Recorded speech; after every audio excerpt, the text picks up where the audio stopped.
¿Están viendo la imagen, porfa? Sí, Listo, vamos a hablar entonces de hormonas y vamos a hablar hoy de un tema que también lo van a necesitar muchísimo, muchísimo, muchísimo, que es el manejo de los estrógenos y progestágenos mientras sean médicos generales, los que van a ser ginecólogos, endocrinólogos, ¿cierto?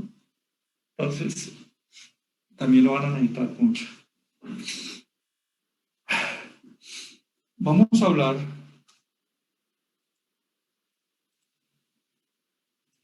y vamos a recordar específicamente, entonces, que si hablamos de progestágenos y estrógenos, tenemos que recordar quién los secreta. Y recordemos que la secreción parte de un eje que está dado por el hipotálamo, la adenohipófisis y los ovarios. El hipotálamo secreta GnRH, ¿cierto? Que va y busca a las células basófilas gonadotrópicas que secretan FSH y LH, y estas a su vez, de alguna u otra manera, una y otra, hace que se secrete estrógenos y progestágenos en los ovarios de las mujeres. Recordemos que el hipotálamo está dividido en unos sectores que se llaman núcleos, ¿cierto? Y hay unos núcleos que tienen mayor interés que otros, pero no nos vamos a detener en eso. Nuevamente, entonces, recordemos la relación que existe entre hipotálamo, hipófisis y ovarios como eje endocrino fundamental. Recordemos un poquitico el ciclo menstrual femenino para poder entender el tema. Y recordemos entonces que las hormonas o el ciclo menstrual femenino se divide en 4 ciclos en realidad. Un ciclo que lo hacen las hormonas hipofisiarias, un ciclo que lo hacen las hormonas ováricas.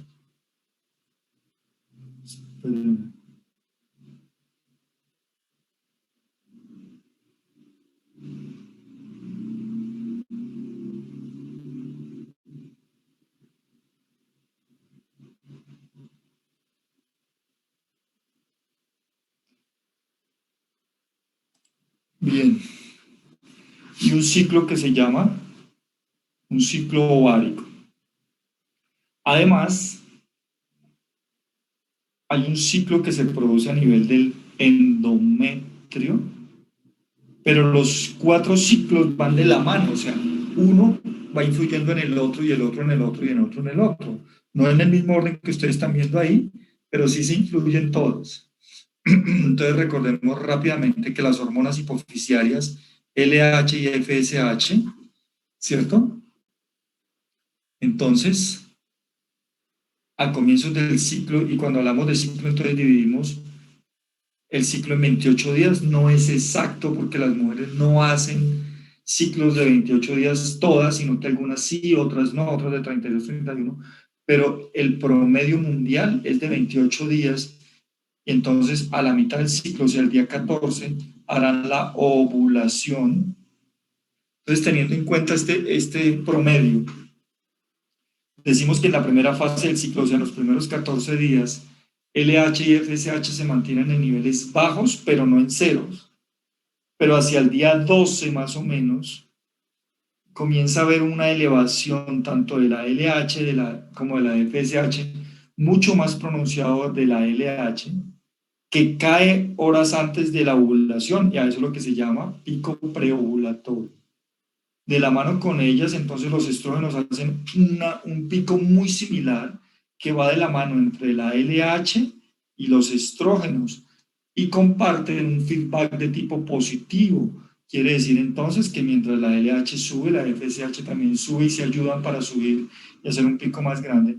En cambio, la progesterona se mantiene casi en niveles de cero en la primera parte del ciclo, pero que después de la ovulación y en la segunda parte del ciclo se eleva y se sostiene hasta saber si la mujer quedó embarazada o no, y para último caer si no quedó en embarazo.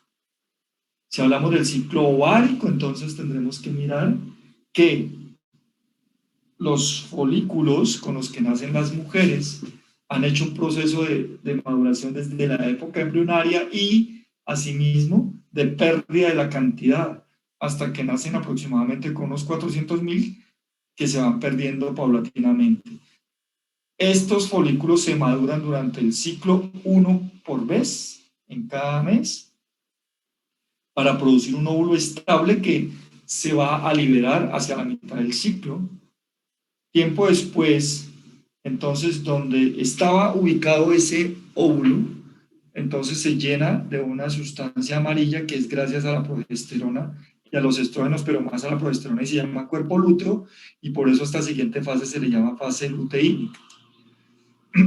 Y el endometrio, de la mano con todo lo que acabamos de ver, entonces, al comenzar el ciclo, pues está en su fase de menstruación, donde se barre todo y comienza a crecer paulatinamente, gracias a las hormonas que se están secretando para estar preparado para aquí ser el sitio, el nicho, el lecho donde se va a implantar el óvulo fecundado. Entonces tiene que tener una muy buena disposición, ¿cierto? Con una buena cantidad de irrigación, una muy buena perfusión, que se sostiene hasta casi terminar la segunda parte del ciclo, y que si no hay un estímulo que diga que la mujer quedó embarazada, pues va a haber una necrosis debido a una vasoconstricción de los vasos con pérdida de todo este material, y es lo que se llama menstruación.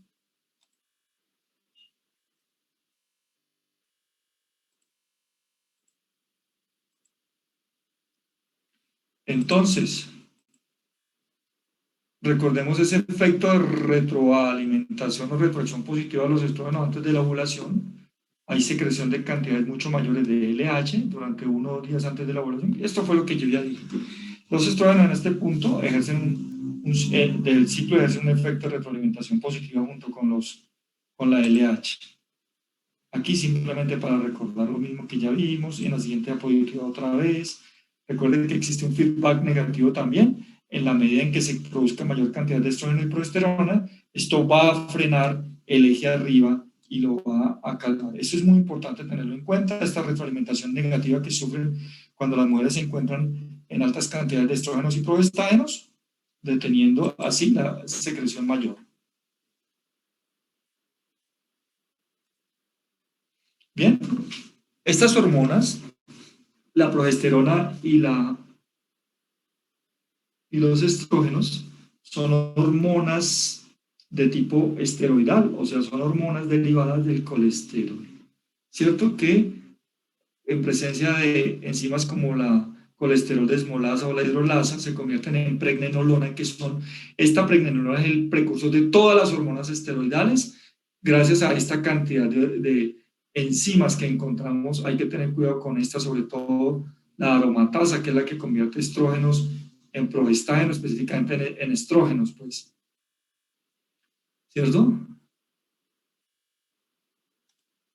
Muy bien. ¿Qué función cumplen los estrógenos en las mujeres? Entonces, a nivel de órganos sexuales femeninos, los estrógenos durante la pubertad aumentan unas 20 veces más que durante la niñez, y entonces hacen sus efectos como cuáles. Por ejemplo, en el útero, la mujer entonces pasa de ser niñita a ser una mujer, porque su útero, gracias a estos estrógenos, hay una proliferación de estroma endometrial, de desarrollo de glándulas endometriales para la nutrición del óvulo implantado cuando ya eso suceda.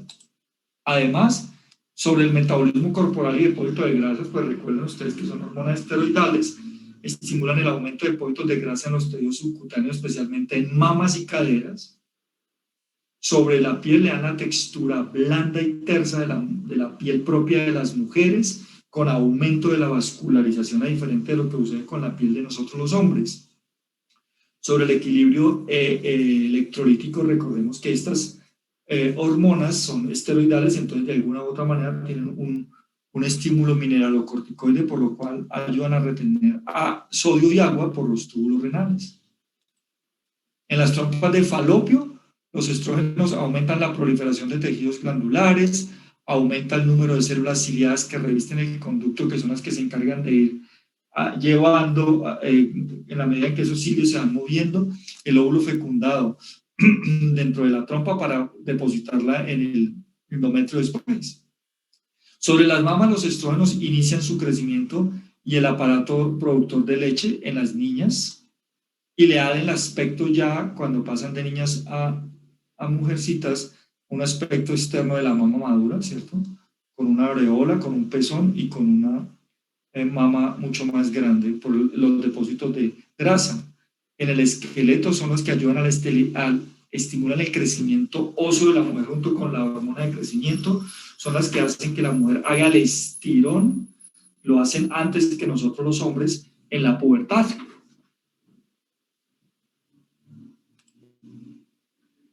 ¿Qué papel juega los progestágenos, la progesterona en las mujeres?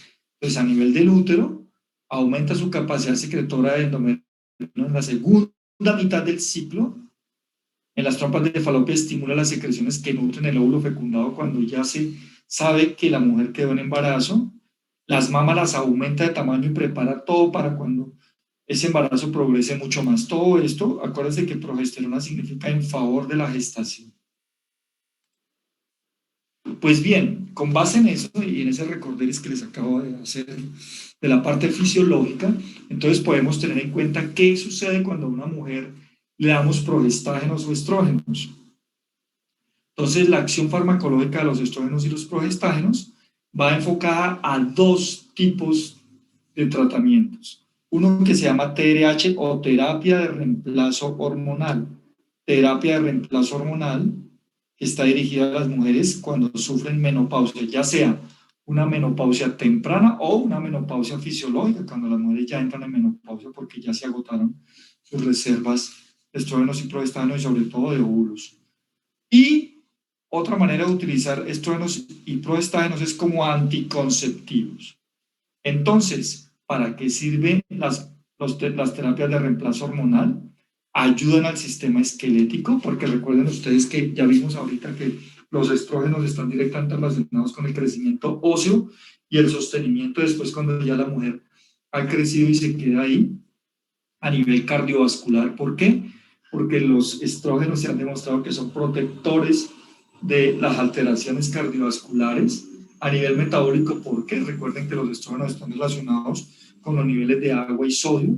A nivel del sistema nervioso central, ¿por qué? Porque se ha demostrado que los estrógenos están relacionados con la parte emocional y la estabilidad emocional. Por eso entonces, cuando una mujer llega en menopausia, todo esto se desequilibra. Entonces, una de las maneras de volver a tener eso más o menos controlado es gracias a las terapias de reemplazo hormonal.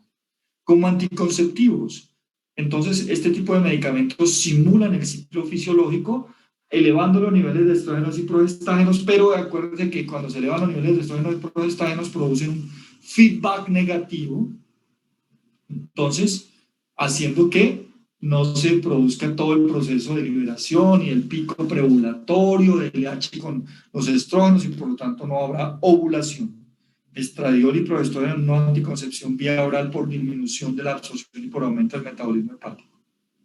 Entonces, formas micronizadas, sí para terapia de reemplazo hormonal y para soporte lútea en aborto a repetición y reproducción asistida.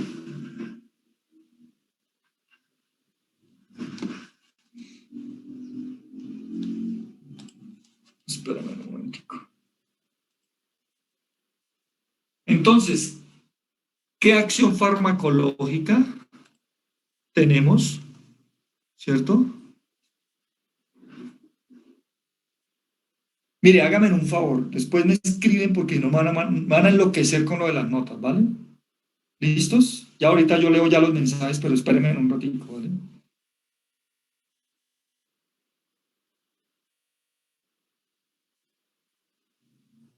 Listo. No vamos a tener. O sea, no hay estudiantes más hartos para entregarle notas que los de la Universidad de Nariño, se los digo de frente. Como si uno estuviera robándoles algo, ¿sí me entienden? Es un fastidio con ustedes entregarles notas. Da uno un susto ni el berraco. Muy bien. Algunos, ¿no? No todos. Algunos, no todos. Porque los estudiantes de la Universidad de Nariño viven más pendientes de las notas que de aprender, en realidad. Algunos, no todos. Algunos, no todos. Los malos casi siempre pasa con eso. Bueno, muy bien, acción farmacológica. Entonces, ¿cómo los vamos a encontrar? ¿Cómo los van a encontrar ustedes en el mercado?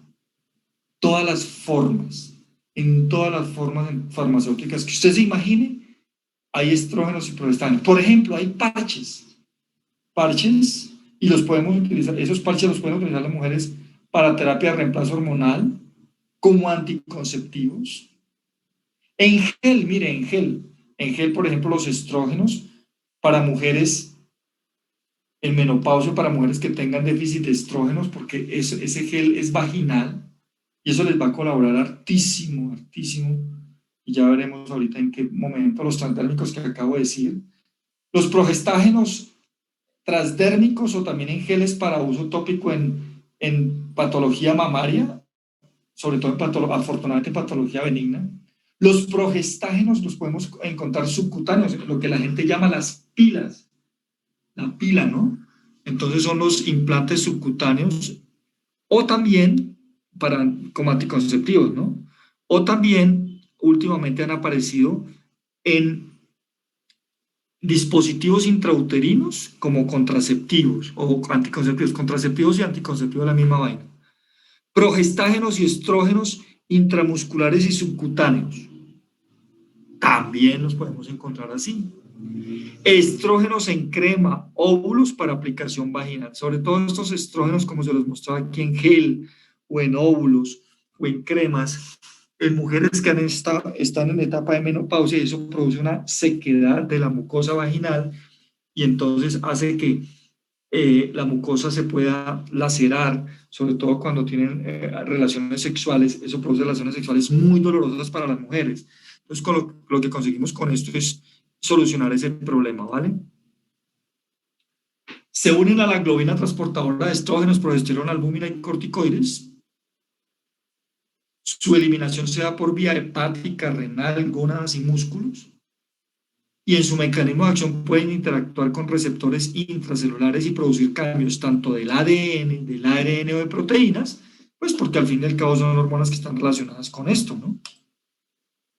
Ojo acá, ¿cuáles son las acciones como anticonceptivos? Como anticonceptivos. Entonces, producen inhibición de la ovulación, ya lo vimos, ¿cierto? Ya vimos cómo producen la inhibición de la ovulación al fingir el ciclo de impedir los ciclos y los picos preovulatorios, pero no solamente se contentan con eso, sino que además hacen una alteración en la implantación del óvulo, cambian la característica del moco cervical y recuerden ustedes que las mujeres cuando están en etapa fértil, o sea, hacia los días de ovulación, el moco cervical se vuelve mucho más filante, no tan espeso, y entonces eso de ser un moco más filante permite que el espermatozoide pueda ascender con mayor facilidad. En este caso, los anticonceptivos vuelven a poner ese moco espeso, impidiendo que fácilmente pueda penetrar el espermatozoide, y solamente con eso no pueden impedir la fecundación, ¿no? Además, el medio endometrial también lo hacen hostil y además aumentan el peristaltismo de las trompas perdóname, lo disminuyen, haciendo que no sea tan fácil que el óvulo fecundado llegue hasta el endometrio. Entonces, fíjese que el mecanismo de anticoncepción no es solamente por esto, sino también por estas otras cosas. Eso hace que estos medios sean seguros, ¿cierto? Si las mujeres lo utilizan bien, lógicamente. ¿Qué acción tienen como hormonas de terapia de reemplazo hormonal? Entonces, recordemos, los estrógenos inhiben la reabsorción osteoclástica y entonces cuando una mujer llega a la etapa de la menopausia, pues ya no tiene esta protección. Entonces necesitamos dársela porque si no, entonces va a tener problemas con los huesos. Por eso es que se habla de la osteoporosis en estas épocas en las mujeres. Además, los progestágenos potencian el efecto estrogénico osteoprotector y ya lo dije hace rato, también estos estrógenos evitan la resequedad vaginal. Ya hablamos de la parte cardiovascular, ya hablamos de la parte del sistema nervioso. Recuerden que las mujeres que entran en menopausia, entran muchas en estado de depresión ya, no solamente por el efecto que producen los estrógenos a nivel del sistema nervioso, sino también por el pensar que ya no van a poder tener hijos, que se están poniendo viejas, bueno, todo ese cuento que también afecta directamente la parte del sensorio. ¿Cómo podemos clasificar estos medicamentos? Entonces, en estrógenos, como el estradiol, el 17-beta-estradiol, el estriol, el etinilestradiol, estrógenos conjugados naturales y sintéticos. Los progestágenos los podemos clasificar en 19 notestosteronas, derivados de la 17-hidroxiprogesterona, derivados de la progesterona o las progestinas. Los progestágenos tenemos, si son derivados de la 19-nortestosterona de primera, segunda y tercera generación, que es lo que más se usa. Los de primera ya no tanto, el nortinodreguel, el nortestosterona, noritestosterona. Los de segunda generación muy usados, sobre todo el neonorgestrel, norgestrel, etinodiol o nortendinrona.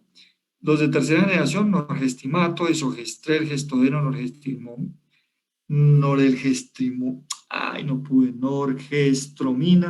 y el etonogestrel. Los derivados de la 17-hidroxiprogesterona, una muy utilizada, la medroxiprogesterona en inyecciones de 1 mes y de 3 meses, clormadinona, ciproterona, megestrol. Derivados de la progesterona, entonces está la progesterona natural y micronizada, la hidroprogesterona y la dihidrogesterona.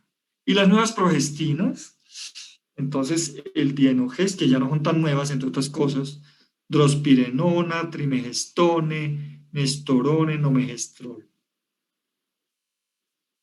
Bien, ¿cuáles son los efectos de esas progestinas sintéticas? Entonces, ojo con esto para sus pacientes. Tienen afinidad por receptores estrogénicos, androgénicos, de glucocorticoides y de, ahí dice mineralocorticoides. Por lo tanto, tienen efectos indeseables como la androgenización, alteración de carbohidratos, ya sabrán ustedes por qué, de lípidos, hipertensión, retención de líquidos, sobre todo los de primera y segunda generación. El desogestrel y el gestodeno están relacionados con trombosis venosa profunda, sin embargo hay que tener cuidado que casi todos están relacionados con procesos trombóticos, ¿no? Si hablamos de los anticonceptivos según el etinilestradiol, que es un estrógeno, los podemos clasificar en de primera generación o macrodosis, en los cuales se colocaba más de 50 microgramos de etinilestradiol, de dosis bajas menos de 50. Los de segunda generación, de bajas dosis, están los de 30 a 35 microgramos, junto con el neonorgestrel, norgestimato, o la familia de la norentindrona, se mezclan estos. Los de tercera generación se consideran de muy baja dosis, menos de 30 microgramos, contenidos en el sorgestrel o gestodona, se combinan estos. Y los de ultra baja dosis, menos de 15 microgramos. Mire que cuando empezamos con más de 50 microgramos y ya estamos en algunos que tienen ultra baja dosis, menos de 15 microgramos. El efecto es el mismo, simple y llanamente que se disminuyen los efectos adversos. Usar de segunda y tercera generación es lo ideal y los de ultra baja dosis, ¿por qué? Porque tenemos menos efectos adversos. ¿Qué beneficios no contraceptivos podemos conseguir? ¿Qué quiere decir efectos no contraceptivos? O sea, no anticonceptivos se pueden conseguir si una mujer toma anticonceptivos orales formulados, no porque ella se le dé la gana, sino formulados por algunos de ustedes que son los médicos. Uno, algunas veces pueden regular los ciclos menstruales. Dos, puede reducir el dolor que se produce en la menstruación, sobre todo en mujeres que tengan antecedentes de endometriosis. Pueden mejorar los quistes ováricos funcionales. Pueden utilizarse en patología mamaria benigna, como lo mencioné hace rato. En embarazo ectópico y miomatosis, eso es muy relativo y eso es manejo de los ginecólogos, no tanto en EPI, en acné sí, en hirsutismo también. En cáncer colorectal y ovárico y endometrial, eso es manejo de los especialistas cuando se requiere, pero no es que es la panacea. Y los progestágenos también pueden ayudar en anemia de células falciformes o cáncer uterino, también son manejo especializado. RAM, sí, desafortunadamente se tiene RAM con los anticonceptivos, hay que tenerlo en cuenta. En algunas mujeres, en lugar de producirles regularizarle el ciclo, se las puede producir una irregularidad menstrual, sobre todo cuando sean altas dosis de anticonceptivos, depresión en algunas mujeres, manchas en la piel como cloasma y melasma y retención de líquidos, ya saben por qué. Aumento de peso, trastornos gastrointestinales, aumento del tamaño de las mamas con dolor, cambios en la libido, ya sea para arriba o para abajo. Con los progestágenos pueden tener actividad androgénica, acné, alteraciones de los lípidos, los carbohidratos que ya los mencioné hace rato. Dosis altas de estrógenos y progestágenos pueden producir reducción de la tolerancia a la glucosa grave, alteración del perfil lipídico o tromboembolismo pulmonar. Hay que tenerlo muy en cuenta. Y los progestágenos de depósitos, o los subcutáneos o los intramusculares, pueden llevar a irregularidades menstruales. Con etilil estradiol de segunda generación, progestágenos de tercera generación, enfermedad tromboembólica, aumentan los factores de coagulación, la agregación plaquetaria, disminuyen las proteínas S, aumentan la dosis de estrógenos en niños, pueden producir cierre epifisiario prematuro. Y ustedes se preguntarán, bueno, pero es que en niños, ¿por qué les tenemos que dar estrógenos? Algunos manejos de endocrinología solamente especialistas lo pueden dar. En terapia de reemplazo tardía, en mujeres que ya tienen menopausia ya hace años, están relacionados con enfermedad coronaria, en pacientes de más edad con fumadoras o que ya tienen factores de riesgo, ¿no? Hay que tener cuidado en esa terapia de reemplazo hormonal, ver en qué paciente lo estamos dando. ¿En qué mujeres no podemos dar anticonceptivos o terapias de reemplazo hormonal? Pacientes que tengan enfermedad tromboembólica, ya sea arterial o venosa, pacientes que tengan antecedentes de coronariopatía isquémicas tipo infarto agudo del miocardio o también que presenten un síndrome coronario agudo de otro tipo, una angina inestable o una angina estable, eventos cerebrovasculares, valvulopatías complicadas, hipertensas, si no están compensadas claramente, mujeres fumadoras pesadas, o sea, mujeres que fuman más de 15 cigarrillos al día, diabetes mellitus complicada, migraña, lactancia y posparto menor de 6 semanas. Entonces, si todavía tiene 6 semanas y está lactando, pues todavía no. Disfunción hepática o renal, antecedente de cáncer endometrial o mamario, y lógicamente no le vamos a dar anticonceptivos a una mujer que está en embarazo. Precauciones. Mujeres que tengan trastornos menstruales no definidos. No podemos terminarle dando a una mujer anticonceptivos para regular su ciclo porque esté regular si usted no ha definido exactamente por qué es la causa. Mujeres que tengan dislipidemias, aumento de los triglicéridos, el colesterol, se le pueden dar anticonceptivos sí, mientras estén controladas. Mujeres que tengan antecedentes depresivos, suspender los anticonceptivos 4 semanas antes de cirugías e iniciarlos 2 semanas después por el peligro tromboembólico. Y en adolescencia hay que tener mucho cuidado. Si es un adolescente que inició su menstruación hace menos de un año, no hay necesidad de darle anticonceptivos para regularla. Recuerda que las mujeres regulan sus ciclos después de los primeros 36 ciclos. Pero si es un adolescente de 15 años que ya tiene relaciones sexuales y lo que quiere no quedar en embarazo, pues toca darlas. Interacciones: disminuye la absorción de anticonceptivos de 5 a 7 días dándolos concomitantemente si lo tratamos con antiácidos, con anti-H2, con inhibidores de bomba de protones, sucralfato, procinéticos, ojo, todo lo que tenga que ver con úlcera, hay que saber cómo los damos, ampi, tetradicloxa o carmenicilina. Entonces hay que darlos alejados para que no tengan un efecto tan grande. Aumento del metabolismo hepático de estrógenos, disminución de efectos anticonceptivos, algunos de estos como fenitoína, barbitúrico, rifampicina, primadona, carbamazepina, topiramato, benzodiazepinas o glicofulvina. Y disminuye el efecto de hipoglicemiantes y anticoagulantes orales. Hay que tener mucho cuidado con los pacientes diabéticos o que están anticoagulados. Potencian el efecto de medicamentos procoagulantes, por el contrario.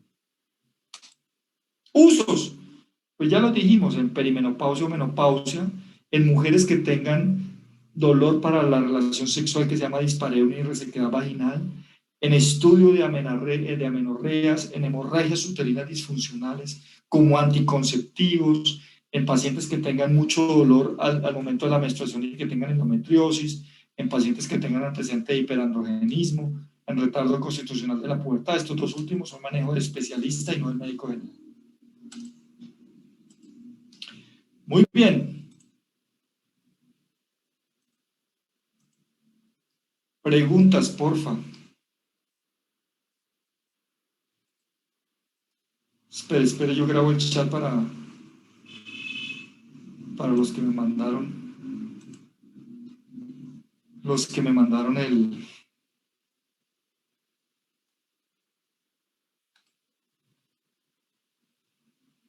para saber quiénes son y revisar lo de las notas. Preguntas, porfa.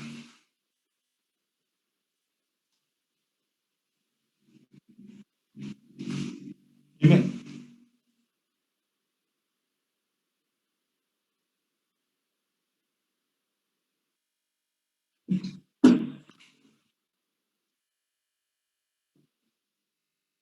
¿El qué?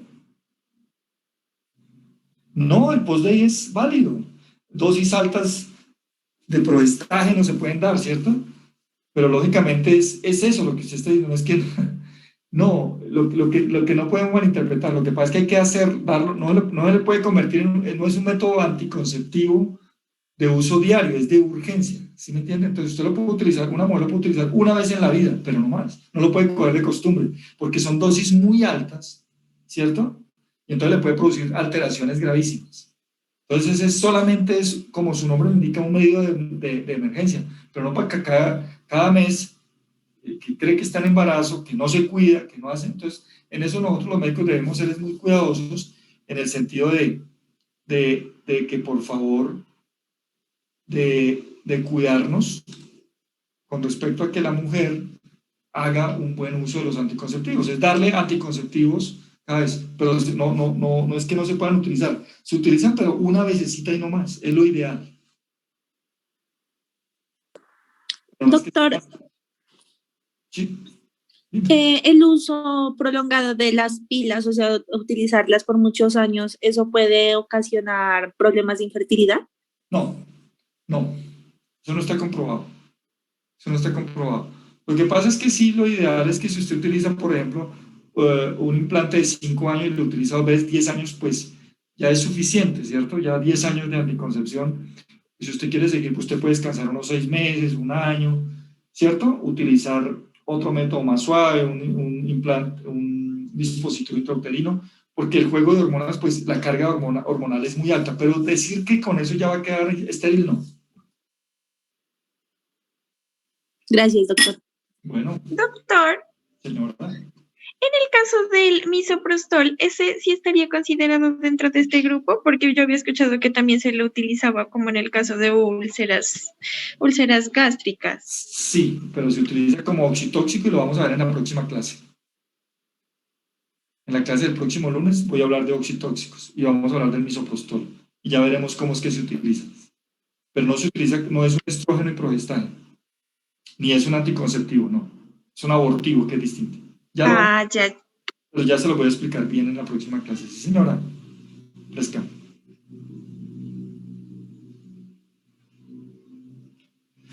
Listo, muy bien.